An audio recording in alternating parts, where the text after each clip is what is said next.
Today, the question, how to solve the problem of illegal marijuana grows across Jackson County. It was at the forefront of the Jackson County Commissioners meeting. Today, the County Commission team held a meeting to discuss what needs to be done to solve the problem. And they also heard from several agencies that are not only dealing with putting a stop to grows, but are also being impacted by them. Newswatch 12's Brett Taylor was present during that 2-hour meeting earlier today. Brett, what can you tell us? Alicia, several agencies are saying today that they're in desperate need of not only more resources to better combat against illegal marijuana grows across Jackson County, but to also institute better checks on resources like water truck fill-ups across the county. The purpose would be able to figure out where exactly these trucks are going and what exactly the water is being used for. If this is going to be a trend that happens in the following years, we're going to need additional resources. Illegal marijuana grows are booming right now, according to the Jackson County Sheriff's Office across Jackson County. And now, several agencies across the county, including the Sheriff's Office, Code Enforcement, the WATERMASTER, and the Parks Department, are all asking for more resources and more oversight from county officials and even the state to help deal with this problem. There's just not enough oversight. The ODA had one inspector for Josephine and Jackson County, I believe. Sheriff Sickler saying that this year, Jackson County is experiencing its largest growth in marijuana and hemp grows, but that illegal marijuana grows are being disguised as hemp, which is presenting a new challenge for officers. And many of them, like I said, they're not hemp, they're marijuana. And with the laws in place, it is not illegal to grow hemp without a license. It is illegal to grow marijuana without a license, but the two plants are so alike, no one can tell the difference at a glance.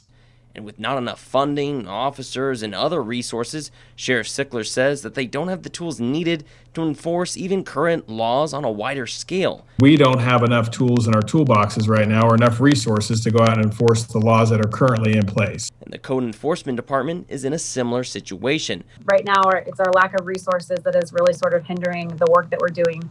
We are able to go out there with ODA and with the Sheriff's Office under IMET and do effective enforcement at this point.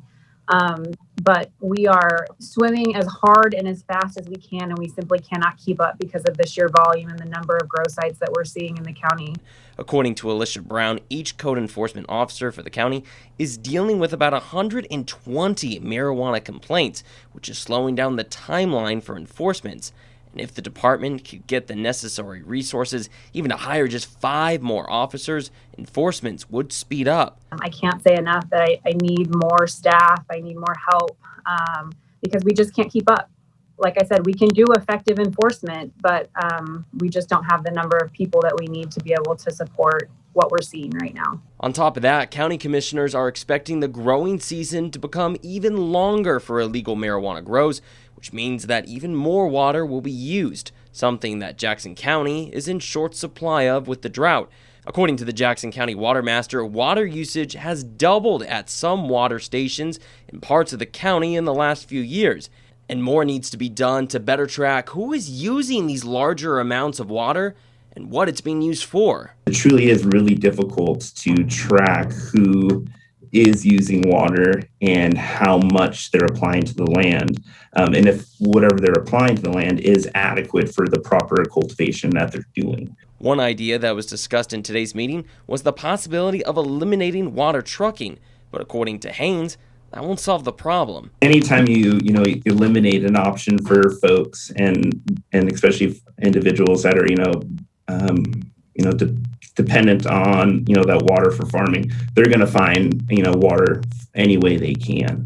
So if it was completely eliminated using that bulk water, I would anticipate the increase of the potential of unauthorized activity.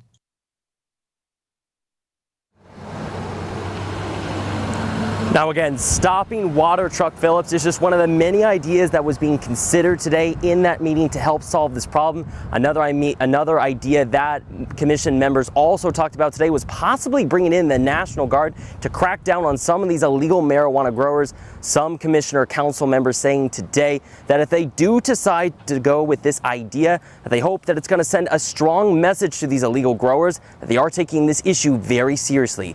Reporting live in Medford, I'm Brett Taylor, Newswatch 12.